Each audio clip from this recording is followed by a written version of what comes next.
दोस्तों अब अपने वेपर एब्जॉर्प्शन रेफ्रिजरेशन सिस्टम को हिंदी में पढ़ने जा रहे हैं। मतलब हिंदी में वेपर को वाष्प कहते हैं, एब्जॉर्प्शन को अवशोषण कहते हैं और रेफ्रिजरेशन को प्रशीतन कहते हैं और सिस्टम को प्रणाली कहते हैं। तो ये अपने जो पढ़ रहे हैं वाष्प अवशोषण प्रशीतन प्रणाली, ये प्रशीतन की पुरानी विधियों में से एक है। इसमें अमोनिया को प्रशीतक द्रव के रूप में तथा जल को विलायक या अवशोषक के रूप में सामान्यतः प्रयुक्त किया जाता है। वाष्प अवशोषण प्रशीतन प्रणाली प्रशीतक की स्थिति परिवर्तन करने के लिए ऊष्मा ऊर्जा का इस्तेमाल करती है। किसका इस्तेमाल करती है? मतलब इस प्रणाली में क्या करते हैं, ऊष्मा ऊर्जा, मतलब जो आग से या भाप से, गर्म भाप से, मतलब इसमें कोई मशीन नहीं लगी होती है। और जबकि जो कंप्रेशन वाला है वाष्प संपीड़न प्रशीतन प्रणाली, इसमें क्या होता है, वेपर कंप्रेशन रेफ्रिजरेशन सिस्टम कहते हैं अंग्रेजी में, यांत्रिक ऊर्जा का इस्तेमाल करते हैं। क्या करते हैं? यांत्रिक ऊर्जा, मतलब उच्च किस्म की ऊर्जा कहलाती है। जो कार्य होता है वो उच्च किस्म का ऊर्जा कहलाती है, हाई ग्रेड एनर्जी। तो इस यांत्रिक ऊर्जा का इस्तेमाल करती है। तो वेपर अवशोषण प्रशीतन प्रणाली में कौन सी ऊष्मा यूज लेते हैं? ऊष्मा ऊर्जा, जो निम्न ऊर्जा कहलाती है, और जो यांत्रिक ऊर्जा है उच्च ऊर्जा कहलाती है। इस प्रणाली का प्रयोग घरेलू व औद्योगिक प्रशीतन प्लांट दोनों क्षेत्रों में इसका प्रयोग होता है।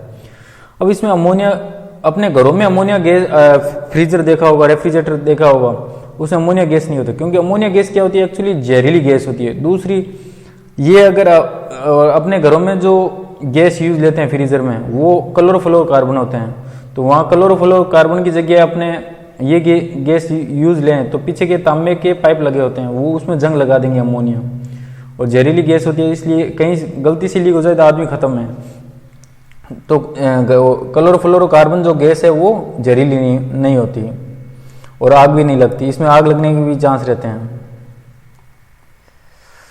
अब वेपर अवशोषण वाष्प अवशोषण प्रशीतन प्रणाली को समझने से पहले पहले क्या समझेंगे, वाष्प संपीड़न प्रशीतन प्रणाली। इसमें क्या होता है, अपने यहाँ से शुरू होता है संपीड़क, मतलब कंप्रेसर से। कंप्रेसर का काम क्या होता है? कंप्रेसर का काम होता है, ये संतृप्त वाष्प लेता है, संतृप्त वाष्प लेता है, इसको किस में बदलता है? अति ऊष्मित वाष्प में, मतलब तापमान बढ़ाता है और दाब भी बढ़ाता है। तो यहाँ से निकलने के बाद यहाँ क्या है, एक तरह से ये संतृप्त वाष्प है, तो ये ज्यादा ही गर्म गैस की तरह एकदम वाष्प। तो यहाँ से ये निकलने के बाद क्या है, कंडेंस से गुजरती है। कंडेंसर में क्या होता है कि यहाँ कूलिंग, ठंडे कुंडली नुमा कोयल लगी होती है, जो लगातार इसको ठंडा करते रहते हैं। तो वहाँ क्या, ये वाष्प है वो संघनित हो जाएगी, ठंडी हो जाएगी।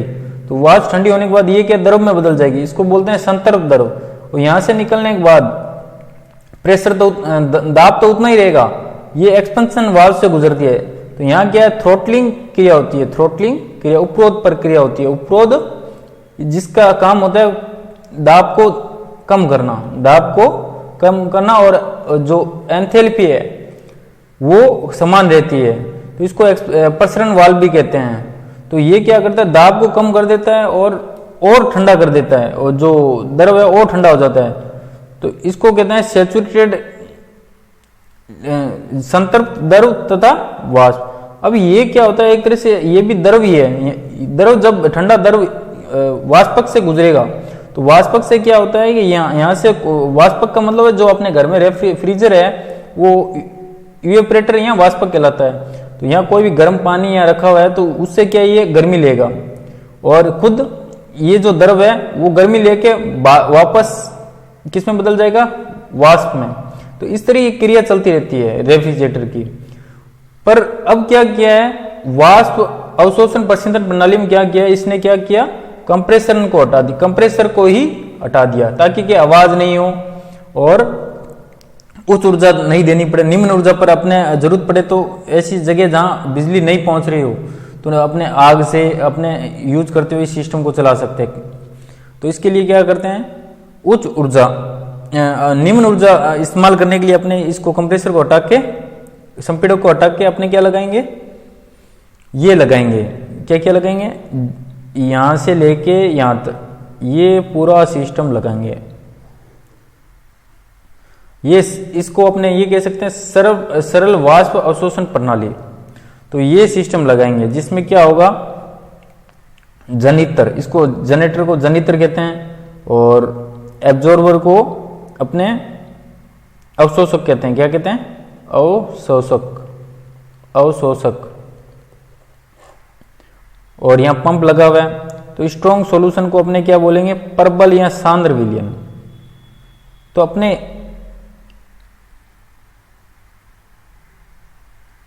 इसके लिए अपने क्या करेंगे, यहां से शुरू होंगे सबसे पहले इवेपोरेटर से। तो इवेपोरेटर से चालू होते हैं, तो यहां क्या करते हैं, यहां से जो वाष्पीकृत जो अमोनिया वाष्प है वो यहां से कम दाब की होगी, निम्न दाब की होगी, वो यहां से गुजरेगी।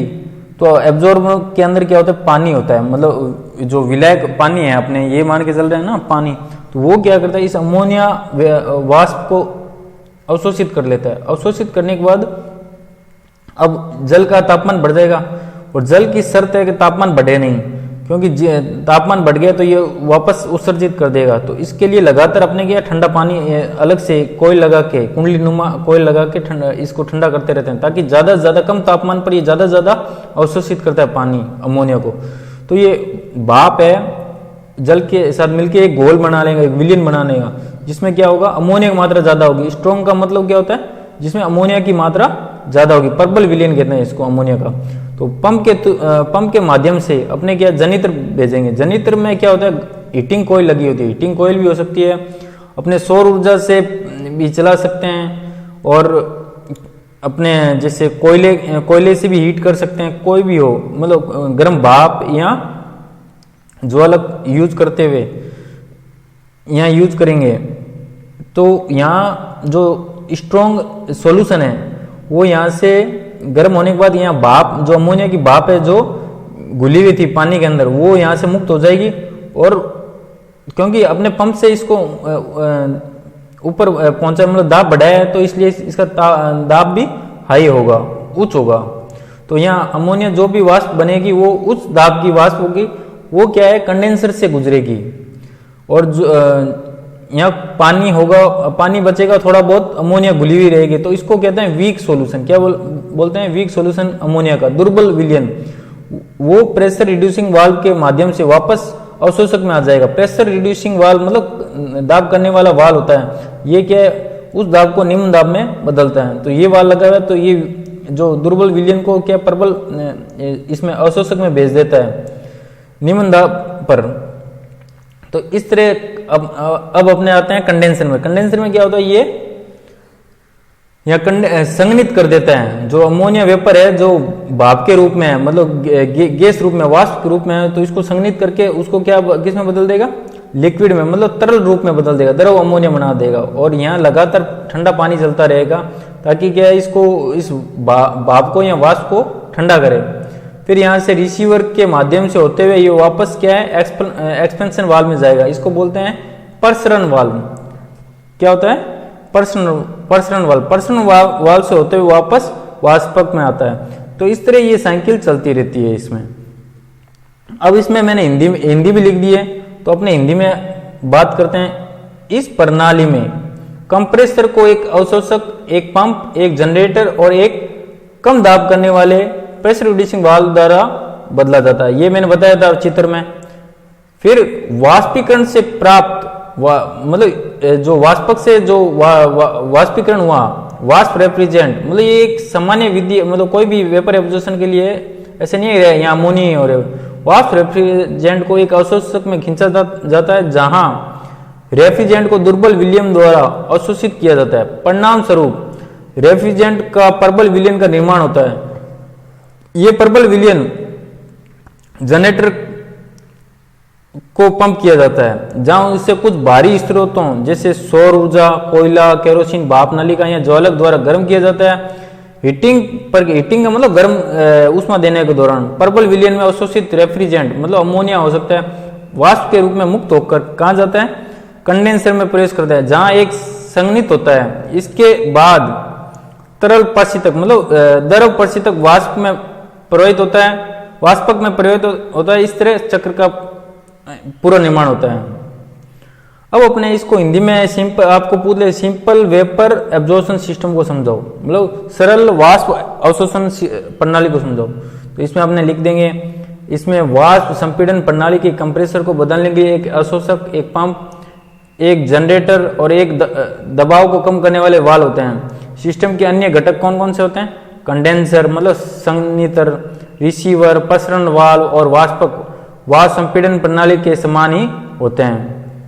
जो वाष्प संपीड़न प्रणाली में जो होते हैं बाकी तो वो हैं, बाकी ये जो अवशोषक पंप और जनरेटर ये अलग और प्रेशर रेगुलेटिंग वाल्व लगा देते हैं। इस प्रणाली में निम्न दाब की अमोनिया वाष्प को त्यागने के बाद किस में प्रवेश करती है? अवशोषक में प्रवेश करती है, जहां अवशोषक में उपस्थित ठंडा जल अमोनिया वाष्प को अवशोषित करता है। जल की अमोनिया वाष्प को अत्यधिक मात्रा में अवशोषित करने की क्षमता होती है। इस तरह जल व अमोनिया के विलयन को एक्वा अमोनिया विलयन कहते हैं। पानी में अमोनिया वाष्प का अवशोषण अवशोषक में दबाव को कम करता है, दाब को कम करता है। यहाँ दबाव मतलब यहाँ दाब को कम करता है, जो बदले में वाष्पक से अधिक अमोनिया वाष्प खींचता है। इस प्रकार विलयन का तापमान बढ़ता है। क्या बढ़ता है? बढ़ता है। विलयन की गर्मी को दूर करने के लिए अवशोषक में शीतलन ठंडा करने की मतलब ठंडे पानी शीतलन व्यवस्था करनी पड़ती है। आमतौर पर ठंडा पानी की अवशोषण क्षमता को बढ़ाने के लिए ये व्यवस्था आवश्यक है। मतलब ये बदलने के लिए नहीं, ये बढ़ाने के लिए, ये गलत लिखा हुआ है, यहाँ लिख लेना बढ़ाने के लिए ये आवश्यक है, क्योंकि उच्च तापमान पर पानी अमोनिया वाष्प को कम अवशोषित करता है। इस प्रकार अवशोषक में बनने वाला प्रबल विलयन पंप द्वारा जनरेटर को पंप किया जाता है।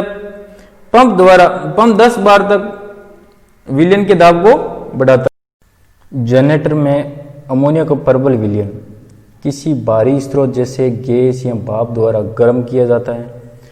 हीटिंग प्रक्रिया के दौरान जनरेटर में अमोनिया वाष्प उस दाब पर होती है पर गर्म दुर्बल अमोनिया विलयन को पीछे छोड़ते हुए विलयन से मुक्त हो जाती है।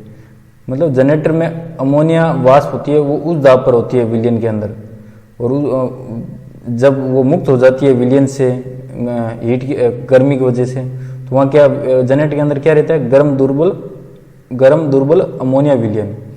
शेष जो दुर्बल अमोनिया विलयन है उसका दाब तो अधिक होगा पर उसमें अमोनिया कम होगी, तो उसको कम करने वाले वाल्व दाब को कम करने वाले वाल्व से गुजरने के बाद कम दाब वाले अवशोषक में वापस आ जाता है। जनरेटर से उच्च दाब वाली अमोनिया वाष्प एक उच्च दाब वाली अमोनिया द्रव के रूप में कंडेंसर मतलब संघनित्र में संघनित हो जाती है। इस द्रव अमोनिया को रिसीवर के माध्यम से प्रसरण वाल्व से गुजारा जाता है। इस तरह सरल वाष्प अवशोषण चक्र पूरा होता है। इस तरह एक प्रबल स्टार का मतलब होता है कि जो प्रबल विलयन किसे कहते हैं, दुर्बल विलयन किसे कहते हैं, इसे अलग से समझाया हुआ है। एक प्रबल अमोनिया घोल या विलयन में जितना संभव हो उतना अमोनिया होता है, जबकि एक दुर्बल विलयन में काफी कम अमोनिया होती है। तो दुर्बल विलयन में अमोनिया कम होती है और प्रबल विलयन में अमोनिया ज्यादा होती है।